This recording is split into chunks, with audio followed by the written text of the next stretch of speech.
Kalau diibaratkan si yang punya bakat ini tuh kayak punya lampu merah gitu di otaknya yang bisa nadain terus hati-hati sama stop dulu.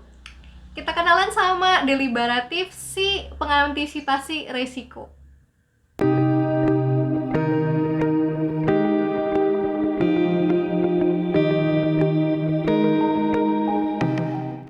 Jadi si deliberatif ini adalah orang yang teliti memilih keputusan. Mereka ini mengukur setiap tantangan secara seksama dalam tempo sesingkat-singkatnya. Enggak ding. Pokoknya mereka ini mengukur setiap tantangan ya supaya tahu apa-apa sih risiko di baliknya gitu. Jadi mungkin semboyannya adalah wait and watch out. Tunggu dulu dan awas. Apa sih yang bisa muncul dari kondisi ini gitu. Nah, si deliberatif ini bisa melihat risiko-risiko yang dapat muncul yang tidak semua orang lain lihat gitu.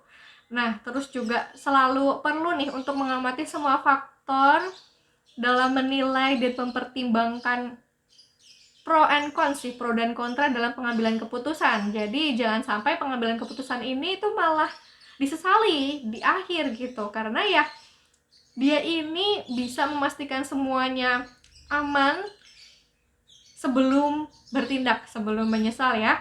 Terus juga ini orangnya nih, uniknya nih, tidak hanya menghindari risiko, tetapi juga bisa mengidentifikasi risiko tersebut itu ada apa aja, ada apa di baliknya, sehingga dampaknya ini bisa diminimalisir atau bahkan dihindari.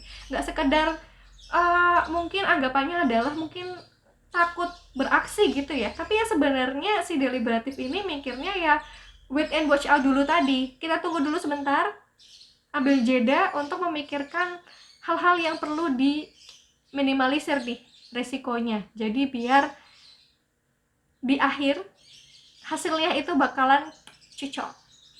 Nah, mungkin tantangannya si deliberatif ini jadi enggan nih untuk mengambil risiko sekecil apapun. Karena ya pengennya ya risiko ini tuh diminimalisir, pengennya risiko ini nggak ada gitu. Terus juga dianggap sulit menerima inovasi. Nah, padahal inovasi ini kan sesuatu yang baru ya. Tentunya mungkin ya belum dicoba, jadi belum tahu nih di lapangan nanti akan kayak apa nih risiko di lapangan gitu. Nah, itu yang mungkin membuat si deliberatif ini agak enggan terhadap perubahan. Nah, tenang saja, tentu saja ada cara berkembangnya, yaitu ini nih, ada pepatah nih, to go fast and far, first stop, listen and assess, then take action. Mungkin orang-orang lain mungkin bisa langsung memikirkan lalu take action, tapi kalau deliberatif ini mungkin memikirkan baru take action. It's okay, take your time, karena itu adalah cara kamu untuk memberikan sesuatu yang terbaik.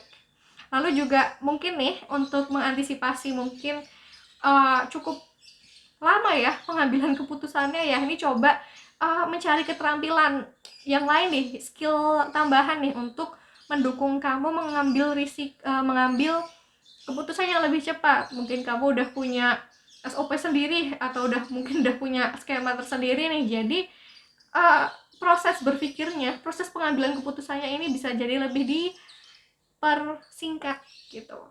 Nah, terus juga penting nih sebelum dijulitin nih mungkin sama tim, sama atasan, kayak ini kok banyak banget pertimbangannya, kok kayak terdengar pesimistis, kok kayak terdengar seuzon. Seuzon tuh apa dong bahasa Indonesianya? Ya pokoknya kayak terdengar pesimistis gitu ya, kayak terlalu berprasangka buruk gitu. Coba latih untuk memperjelas komunikasi agar lebih mudah dipahami sama orang lain. Bisa jadi yang kamu pikirkan ini dianggap sama orang lain yaitu pesimis, kayak fear of action, takut untuk mengambil aksi ya, padahal ini memang sesuatu yang alami muncul di diri kamu, bahwa memang ada resiko-resiko di lapangan yang lebih baik itu diidentifikasi sekarang daripada disesali nanti-nanti. Jadi coba latih cara komunikasinya dengan oke nih, dengan pitching, dengan nyiapin presentasi misalnya gitu. Potensi kekuatan apa aja sih yang dimiliki sama deliberatif ini? Misalnya nih, kombinasi bakat deliberatif, analytical, sama disiplin. Bisa jadi kamu punya potensi kekuatan di budgeting, menyusun anggaran, terus juga costing, spend, menghabiskan anggaran itu sesuai dengan peruntukannya. Lalu juga estimating, memperkirakan anggaran gitu ya. Ini ada di tipe kekuatan treasurer yang punya deliberatif ya, berarti mungkin ada pertimbangan jaga-jaga nih. Nah, mungkin ada dana jaga-jaganya gitu yang khusus, atau mungkin lebih diestimasikan, oh biayanya agak dilebihin berapa persen biar aman nih, biar masuk budget kita gitu. Terus misalnya kamu punya kombinasi bakat deliberatif, belief, sama restoratif. Kamu bisa jadi punya potensi kekuatan di aktivitas monitoring, lalu juga safekeeping, menyimpan ya benda berharga, keuangan, terus securing ya, mengamankan gitu, yang mana mengantarkan kamu punya personal branding safekeeper. Terus juga misalnya kamu punya kombinasi bakat deliberatif, intellection, communication. Nah, kamu bisa jadi punya potensi kekuatan di conceptualizing, membuat konsep, lalu editing, mengedit, reporting, melaporkan ya dalam bentuk mungkin dalam secara lisan, secara verbal, secara tulisan juga bisa gitu ya, lewat artikel gitu. Ini akan menjadikan kamu punya tipe kekuatan jurnalis di bagian editor ya, karena dengan deliberatif ini jadi kamu jadi lebih awas terkait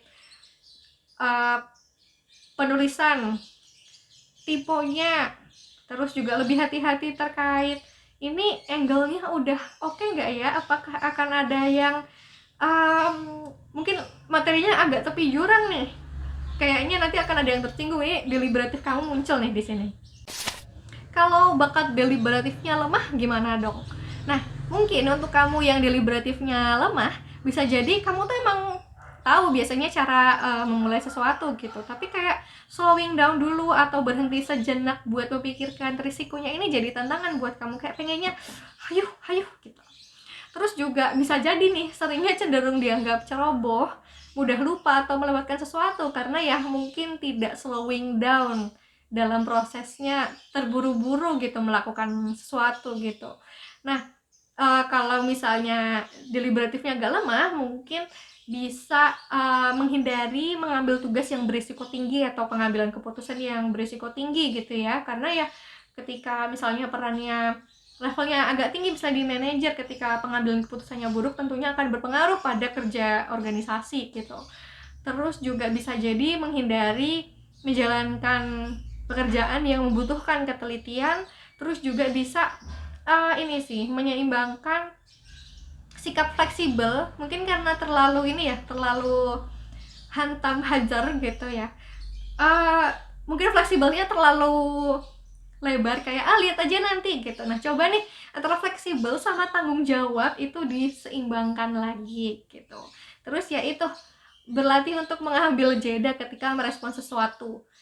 Jangan reaktif terus ketika ada sesuatu langsung direspon. Ini agak berhenti dulu, ngambil jeda satu nafas mungkin, terus baru merespon gitu. Itu akan jadi latihan yang oke nih, biar kamu nggak gerusa-gerusu gitu dalam mengambil keputusan. Kalau deliberatif ada di peran atau profesi apa aja sih? Nah, jadi tema bakat ini jadi salah satu bakat yang sering terdapat pada peran-peran pilot ya. Kalau misalnya pilot kan terbang tentunya perlu mengantisipasi berbagai hal yang mungkin muncul ketika di udara gitu. Terus juga advisor atau peran-peran konsultan gitu, karena peran-peran konsultan tentunya perlu melihat situasi lapangan, melihat apa-apa saja yang perlu dipertimbangkan gitu ya dalam memberikan saran gitu ya ke klien gitu. Terus juga apalagi ya, terkait masalah keuangan juga bisa, keamanan juga bisa, karena ya itu ya berkaitan dengan manajemen risiko sih. Oke, jadi kita udah kenal ya sama si deliberatif ini. Jadi kalau kamu atau kamu punya teman yang mungkin butuh waktu yang agak panjang sebelum mengambil keputusan karena mempertimbangkan berbagai faktor, ini bisa jadi muncul karena bakat ini. Semangat ya buat yang punya bakat deliberatif.